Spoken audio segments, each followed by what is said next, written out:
Good morning, সুপ্রভাত সমস্ত দর্শক মণ্ডলী, সবাইকে দীপাবলির প্রীতি শুভেচ্ছা এবং অভিনন্দন। আজকে বিশেষ ভালো লাগছে যে রাজ্যের অস্থায়ী এবং পার্শ্ব শিক্ষকদের পাশে হাইকোর্ট দাঁড়িয়েছে। হ্যাঁ, অস্থায়ী পার্শ্ব শিক্ষকদের যে দাবি, এসএসসির যে সেকেন্ড ফেজ এসএলএসটি নিয়োগ, সেই শিক্ষক নিয়োগ প্রক্রিয়ায় অভিজ্ঞতা বাবদ 10 নম্বর তাদেরকেও দিতে হবে। কিন্তু তাদের দাবি কতটা যুক্তিসঙ্গত, এই বিষয়টি অত্যন্ত বিতর্কিত এবং গুরুত্বপূর্ণ।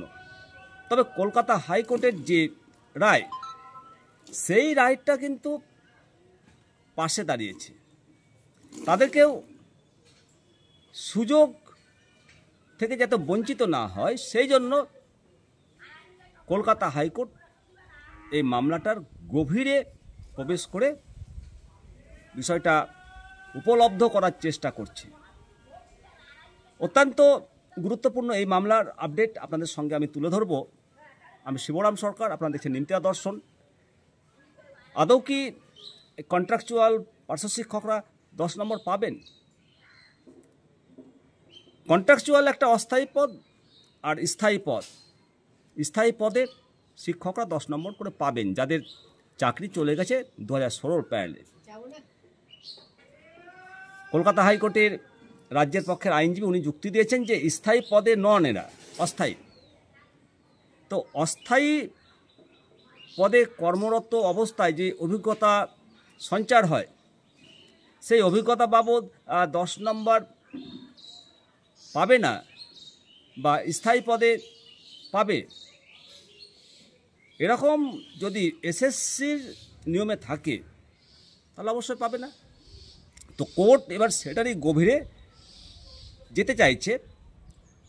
সবথেকে আবেদনকারীদের যেটা মূল দাবি, অর্থাৎ অস্থায়ী কর্মীদের, যে এই 10 নম্বরটা না পেলে আমরা নিয়োগ প্রক্রিয়া থেকে ছিটকে যাব। অনেকেরই 12 বৎসর 10 বৎসর অভিজ্ঞতা রয়েছে, এটাকে অস্বীকার করলে চলবে না। ওনারা যখন ফর্ম ফিল আপ করছিলেন, তখন অনলাইনে ফর্ম ফিল আপ করতে যান, তখন নির্দিষ্ট কলামে তাদের টিচিং এক্সপিরিয়েন্স বা টিচার কোড তারা ইনপুট করতে পারেনি। সেটা সিস্টেমেই করা ছিল পর্ষদের।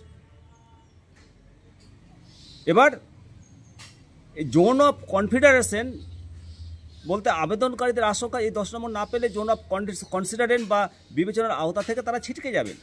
ফলে যোগ্যতা থাকা সত্ত্বেও তারা প্রার্থীপদ তারা বাতিল হয়ে যাবে।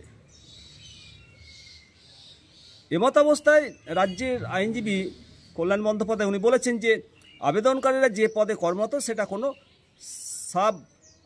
সাবস্ট্যান্টিটিভ পোস্ট নয় বা প্রকৃত স্থায়ী পদ নয়।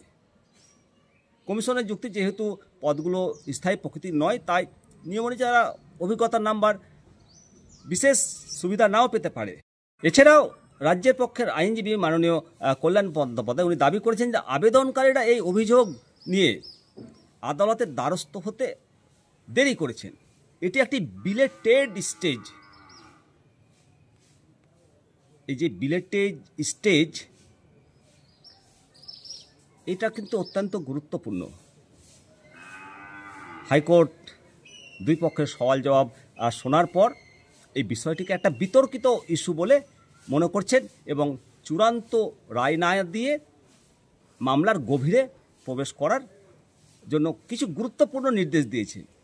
আদালত রিপোর্ট তলব করেছে Paschimbanga central school service commission এবং জেলা ডিআইদেরকে 7 দিনের মধ্যে হলফনামা আকারে নির্দেশ জমা দেওয়ার নির্দেশ দিয়েছে এবং লিভ মঞ্জুর করেছে। আবেদনকারীরা যেহেতু সরাসরি মামলায় ডিআইদের পার্টি করেনি, তাই লিভ মঞ্জুর করেছে। এর ফলে দ্রুত ডিআইদের এই মামলায় যুক্ত করতে পারবেন।